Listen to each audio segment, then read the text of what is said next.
October country. That country where it is always turning late in the year. That country where the hills are fog and the rivers are mist. Where noons go quickly, dusks and twilights linger, and midnights stay.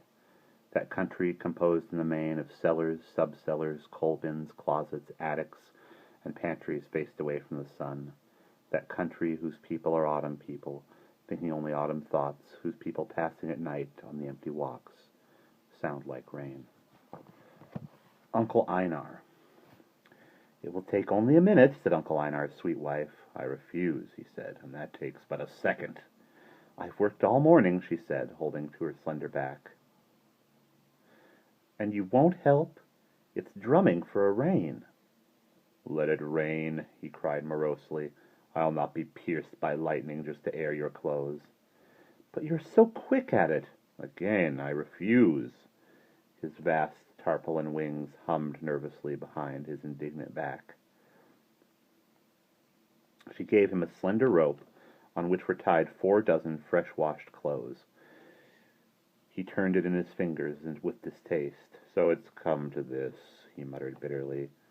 To this, to this, to this. He almost wept angry and acid tears. Don't cry, you'll wet them down again, she said. Jump up right now. Run them about. Run them about. His voice was hollow, deep, and terribly wounded. I say, let it thunder, let it pour. If it was a nice sunny day, I wouldn't ask, she said reasonably. All my washing goes for nothing if you don't. They'll hang about the house. That did it. Above all, he hated clothes, flagged and festooned, so a man had to creep under on the way across a room. He jumped up. His vast green wings boomed. Only as far as the pasture fence. Whirl. Up he jumped, his wings chewed and loved the cool air.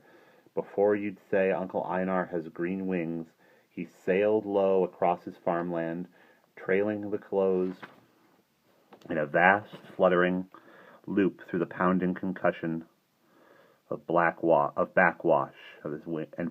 of his wings. Catch! Back from the trip, he sailed the clothes, dry as popcorn, down in a series of clean blankets she'd spread for their landing. Thank you, she cried. Gah! He shouted and flew off under the apple tree to brood. Uncle Einar's beautiful silk-like wings hung like sea-green sails behind him, and whirred and whispered from his shoulders when he sneezed or turned swiftly. He was one of the few in the family whose talent was visible. All his dark cousins and nephews and brothers hid in small towns across the world, did unseen mental things, or things with witch fingers and white teeth, or blew down the sky like fire leaves, or loped in forests like moon-slivered wolves. They lived comparatively safe from normal humans. Not so a man with great green wings. Not that he hated his wings, far from it. In his youth he'd always flown nights, because nights were rare times for winged men. Daylight held dangers, always. Always would, but nights, nights. He had sailed over islands of cloud and seas of summer sky with no danger to himself. It had been a rich, full soaring with an exhilaration. A rich, full soaring and exhilaration. But now he could not fly at night. On his way home to some high mountain pass in Europe after a homecoming among family members in Melontown, Illinois, some years ago, he had drunk too much rare crimson wine. I'll be all right, he had told himself vaguely, as he beat his long way under the morning stars, over the moon dreaming country hills beside Merlintown, and then crack, out of the sky, a high-tension tower, like a netted duck, a great sizzle, his face blown black by a blue sparkler of wire. He fended off the electricity with a terrific back-jumping percussion of his wings, and fell, his hitting the moonlit meadow, until the tower made a noise like a large telephone book dropped from the sky. Early the next morning, his dew-sodden wings shaking violently, he stood up. It was still dark. There was a faint bandage of dawn stretched across the east. Soon the bandage would stain, and all flight would be restricted. There was nothing to do but take refuge in the forest and wait out the day in the deepest thicket until another night gave his wings a hidden motion in the sky. In this fashion he met his wife.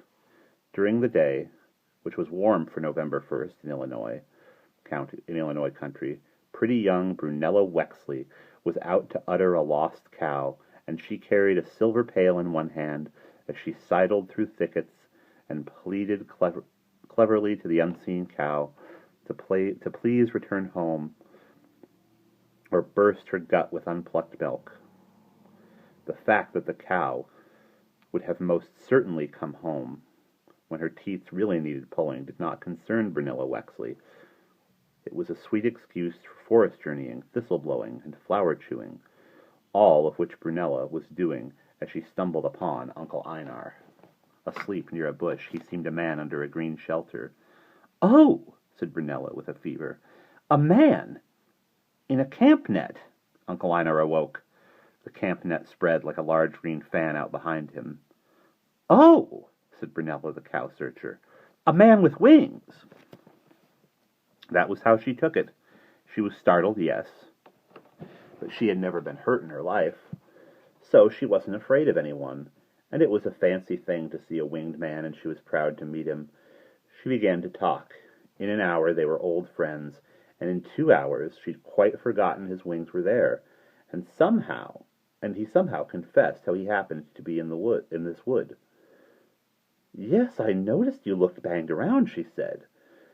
"That right wing looks very bad. You'd best let me take you home and fix it. You won't be able to fly all the way to Europe on it anyway, and who wants to live in Europe these days?" He thanked her, but he didn't quite see how he could accept. "But I live alone," she said, "for you see I'm quite ugly." He insisted she was not. "How kind of you," she said, "but I am. There's no fooling myself. My folks are dead. I've a farm, a big one all to myself, quite far from Melontown, and I'm in need of talking company." But wasn't she afraid of him, he asked. "Proud and jealous would be more near it," she said. "May I?" And she stroked his large green membraned veils with careful envy. He shuddered at the touch and put his tongue between his teeth. So there was nothing for it but that he come to her house for medicaments and ointments, and my, what a burn across his face beneath his eyes. "Lucky you weren't blinded," she said. "How'd it happen?" "Well," he said, and they were at her farm, hardly noticing they'd walked a mile looking at each other. A day passed and another, and he thanked her at her door and said he must be going. He much appreciated the ointment, the care, the lodging. It was twilight, and between now and 6 o'clock and 5 the next morning he must cross an ocean and a continent. "Thank you, goodbye," he said, and started to fly off in the dusk, and crashed right into a maple tree. "Oh!" she screamed, and ran to his unconscious body. When he waked the next hour, he knew he'd fly no more in the dark ever again. His delicate night perception was gone.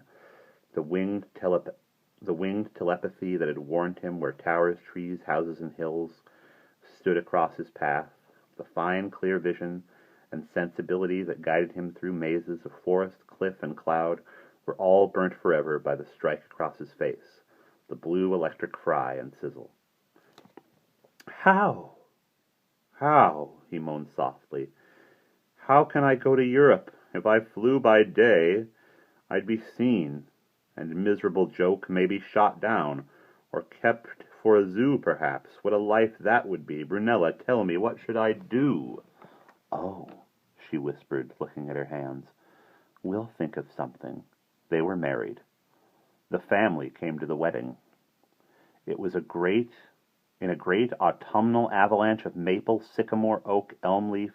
They hissed and rustled, fell in a shower of horse chestnut, thumped like winter apples on the earth with an overall scent of farewell summer on the wind they made in their rushing. The ceremony was brief as a black candle lit, blown out, and smoke left still in the air. Its briefness, darkness, upside down, and backward quality escaped Brunella, who only listened to the great tide of Uncle Einar's wings faintly murmuring above them as they finished out the rite. And as for Uncle Einar, the wound across his nose was almost healed, and holding Brunella's arm, he felt Europe grow faint and melt away in the distance. He didn't have to see very well, fly straight up or come straight down. It was only natural that on this night of their wedding, he take Brunella in his arms and fly right up into the sky. A farmer 5 miles over glanced at a low cloud at midnight, saw faint glows and crackles. "Heat lightning," he observed, and went to bed. They didn't come down till morning with the dew. The marriage took. She had only to look at him, and it lifted her to think she was the only woman in the world married to a winged man.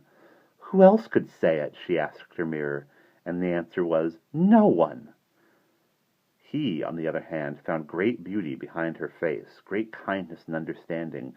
He made some changes in his diet to fit her thinking, and was careful with his wings about the house. Knocked porcelains and broken lamps were nerve-scrapers. He stayed away from them. He changed his sleeping habits, since he couldn't fly at night now anyhow. And she, in turn, fixed chairs so they were comfortable for his wings, put extra padding here or took it out there, and the things she said were the things he loved her for. "We're in our cocoons, all of us. See how ugly I am," she said. "But one day I'll break out, spread wings as fine and handsome as you." "You broke out long ago," he said. She thought it over. "Yes," she had to admit. "I know which day it was, too, in the woods when I looked for a cow and found a tent."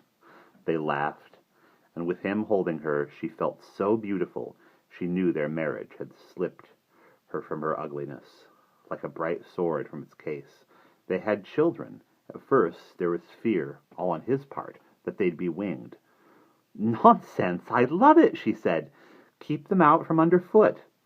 Then he exclaimed, "They'd be in your hair." "Ow!" she cried. 4 children were born, 3 boys and a girl, who, for their energy, seemed to have wings. They popped up like toadstools in a few years, and on hot summer days asked their father to sit under the apple tree and fan them with his cooling wings, and tell them wild starlit tales of island clouds and ocean skies and textures of mist and wind, and how a star tastes melting in your mouth, and how to drink cold mountain air, and how it feels to be a pebble dropped from Mount Everest, turning to a green bloom, flowering your wings just before you strike bottom. This was his marriage. And today, 6 years later, here sat Uncle Einar. Here he was, festering under the apple tree, grown impatient and unkind, not because this was his desire, but because after the long wait, he was still unable to fly the wild night sky. His extra sense had never returned. Here he sat, despondently, nothing more than a summer sun parasol, green and discarded, abandoned for the season by the reckless vacationers who once sought the refuge of its translucent shadow. Was he to sit here forever, afraid to fly by day because someone might see him? Was his only flight to be as a dryer of clothes for his wife? Or a fanner of children on hot August noons? His one occupation had always been flying, family errands, quicker than storms, a boomerang. He'd wickled over hills and valleys, and like a thistle landed. He had always had money. The family had good use for their winged man, but now, bitterness. His wings jittered and whisked the air, and made a captive thunder. And we will pause there.